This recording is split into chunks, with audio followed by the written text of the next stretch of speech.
So for people that don't know, CoffeeZilla basically exposed Logan Paul for a crypto scam. CryptoZoo.co. I am so excited about this project. It's so fun. It's a really fun game that makes you money. A fun game that earns you money? How much did you guys make from CryptoZoo? I lost around $50,000 in crypto. And basically, CoffeeZilla made 3 parts to this series where he exposed Logan Paul's CryptoZoo scam. And as you'd expect, Logan Paul didn't react too kindly to this on Twitter. Logan Paul has acted very bitter without revealing too much information about the situation, but he seems like he's just mocking everyone that actually bought into CryptoZoo. He also blocked CoffeeZilla basically from contacting him, and has basically been really shady. CoffeeZilla hasn't had much time and opportunity to contact him, seeing as Logan Paul keeps airing him and doing his own thing on Twitter. It's very, very confusing. More importantly, Logan Paul teased that he's basically releasing a response video, which is what we're about to cover. Before the responses even drop, CoffeeZilla has already shown screenshots of Logan Paul being in the CryptoZoo Discord and are already trying to make amends and try and push the blame onto other people, and it looks like people are actually buying into it and buying into CryptoZoo again. Let's just take a look at this response. CoffeeZilla. I watched your 3-part series called Investigating Logan Paul's Biggest Scam, and like many on this platform, you have successfully used my name for views and money with law enforcement in the past, but his work was described as not anchored to truth and often speculative. Apart from the times when it wasn't. You interviewed the developer who stole the game code, fled to Switzerland, and held it hostage for $1 million.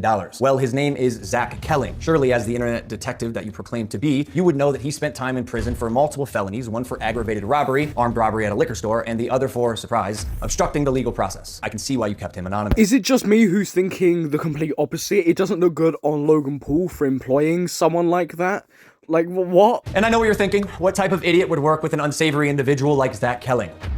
I guess that's what I get for trusting the team that I relied on to vet and manage Eddie's hiring process, who has turned out to be a professional con man that I have since learned fooled billionaires, the Mormon Church, the owner of the New York Yankees, and now me. Surely you would at least just back-checked him just once, at least yourself. Chain doesn't lie. So let's highlight some things that you did point out. Crypto King Jake stole $6 million. True or not, we had already removed him from the team when we realized he was a bad actor and his motives were purely financial. Conman Eddie, lead developer, stole $1.7 million. True or not, when we learned he was a bad actor as well, he was immediately removed from the team. While myself and Jeff sold nothing and made nothing as verified through investigation and the blockchain. Jeff, Logan's manager, to my knowledge, never sold.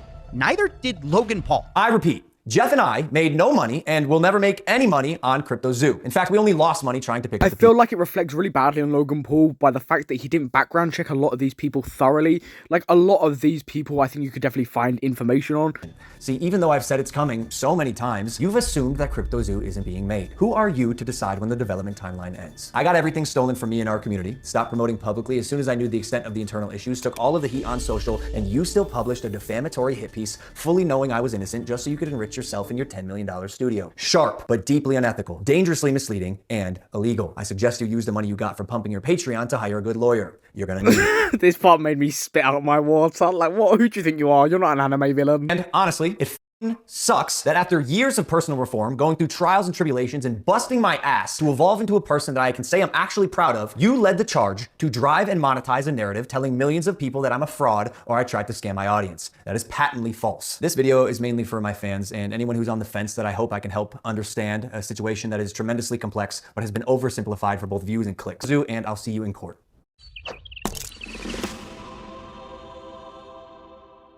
Although Logan did disprove some of the points, I do feel like this was just a whole bunch of nothing padded out to make it seem like CoffeeZilla had done something really bad when in reality he'd just done some basic research. What do you think about this? I've been your host Samuel, and I'll catch you in the next one.